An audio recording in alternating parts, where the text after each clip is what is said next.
Ya, assalamualaikum warahmatullahi wabarakatuh. Selamat malam, salam dan bahagia.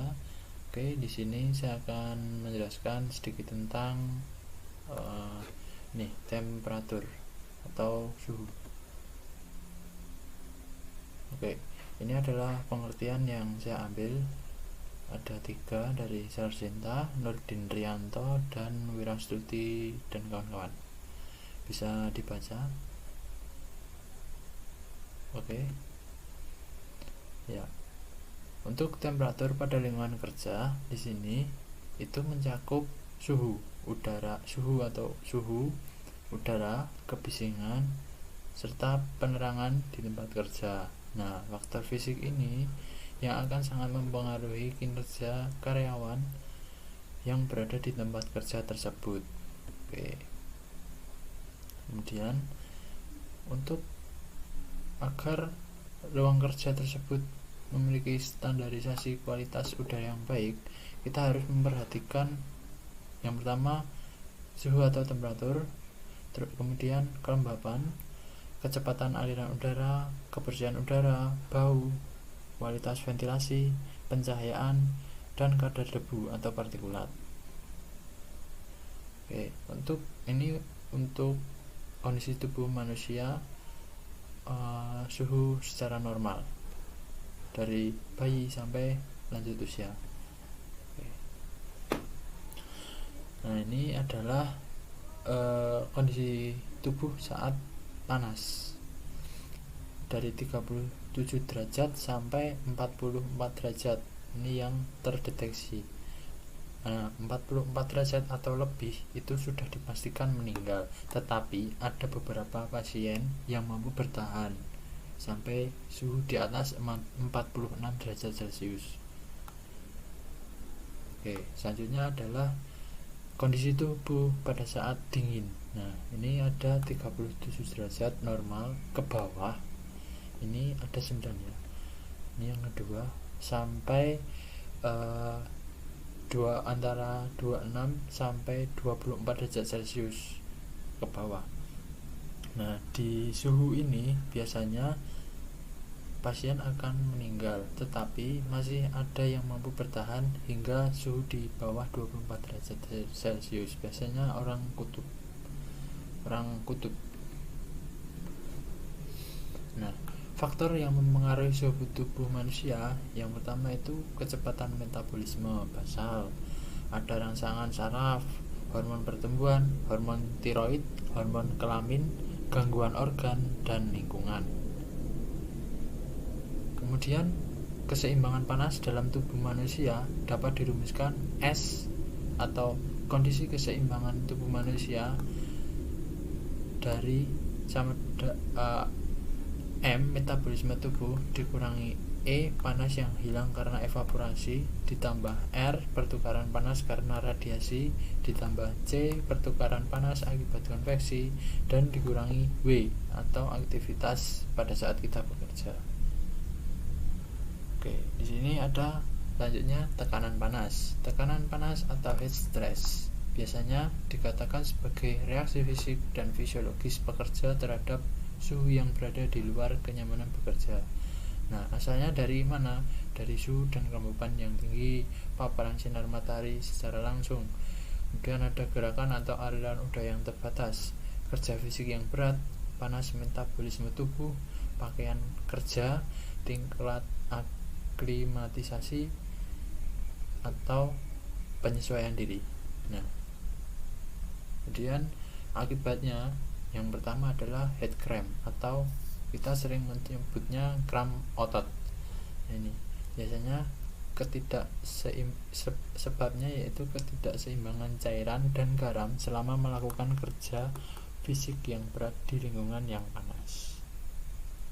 Oke, selanjutnya yang kedua, head exhaustion terjadi akibat kurangnya cairan tubuh atau volume darah. Ini biasanya orang-orang bekerja di tempat panas tetapi kurang mengimbangi cairan dalam tubuh mereka, sehingga resiko ini head exhaustion akan terjadi. Oke. Kemudian yang ketiga ada heat stroke. Nah, heat stroke ini adalah efek yang paling serius dari tekanan panas. Kenapa? Karena dari heat stroke sendiri ini dapat mengakibatkan koma bahkan kematian. Nah, penyebabnya itu dari paparan panas secara terus-menerus dan ekstrim, kemudian kegagalan regulator pada tubuh. Oke, nah ini ada pencegahan terhadap heat stress. Nah, apa pencegahannya? Ini yang pertama, membuat program pencegahan. Kemudian kita melakukan identifikasi bahaya. Selanjutnya melakukan pengendalian teknik. Kemudian melindungi pekerja dari risiko terkena heat stress. Yang kelima, aklimatisasi atau penyesuaian diri. Kemudian kita mengatur waktu kerja. Selanjutnya memberikan pelatihan atau training. Kemudian melakukan pengawasan untuk tanda dan gejala awal atau monitoring.